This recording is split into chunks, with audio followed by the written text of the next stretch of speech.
Right. So, today we're gonna go through everything for a dreadlock. Well, for one dreadlock, I guess. So,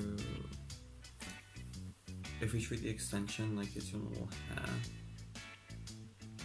you're going to be grabbing a section. You can either backcomb it or you can twist and rip. Twist and rip is when you would do a twist, pull the hair apart, and then pull, and you start to get this like little mass. Or of course you can just backcomb it, and then you start to get the mass itself. Personally, I use either. It depends on if I'm needing to be quick or if I'm needing to brush. Or it's just a case of chilling.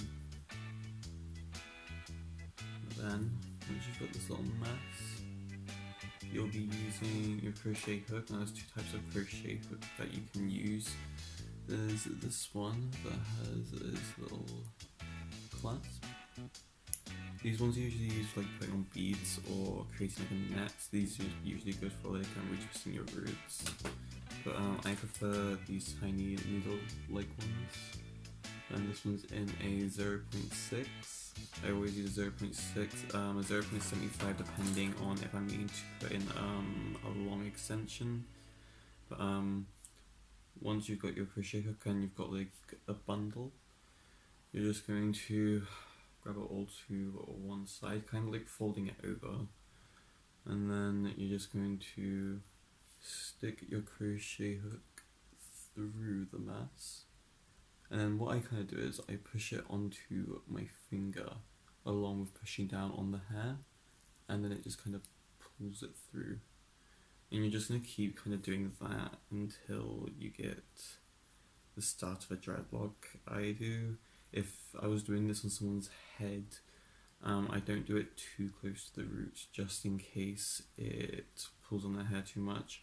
When I first got my dreadlocks done like over a year ago, this is like my second time having dreadlocks. My first time I did them too tight and my scalp ended up bleeding sadly, and I had to shave them off, but this time it's a bit easier. And then once you start to feel it becoming like dense, you're going to fold it over again and just keep going until you start to see the dreadlock forming here. And once you carry on doing that throughout the rest of this, if this was to be someone's real hair, you'll end up having the rest of it look like this little section of the dreadlock we've done. So then that's how you form the look itself. But then if you want, this is how I did mine. My hair was about that length, like from here to here, when I started my dreadlocks, and I added extensions.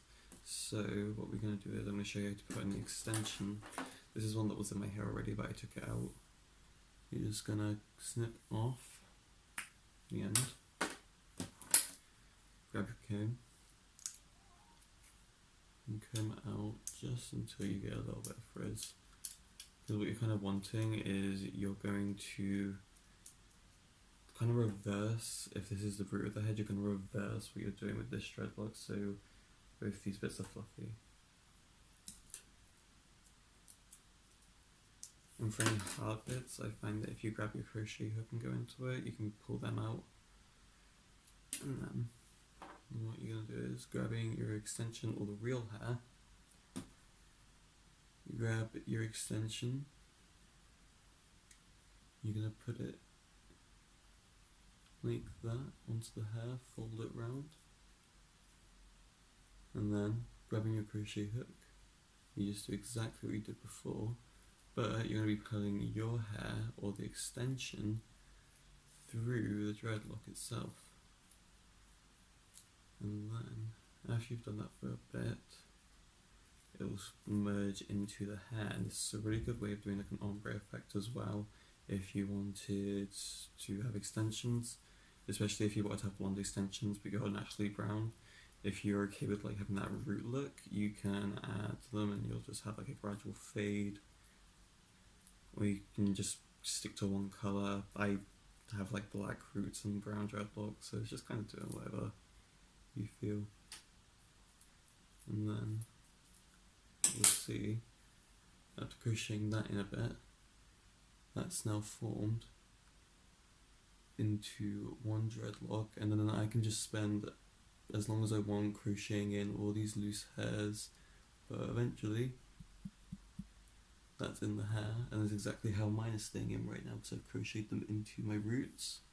So no matter what, they're not coming out unless my hair starts to push them out themselves, or sometimes they can just come loose, in which case you just have to go in with your crochet hook, tighten your roots up a little bit, do whatever, and then you can have them long, you can have them short.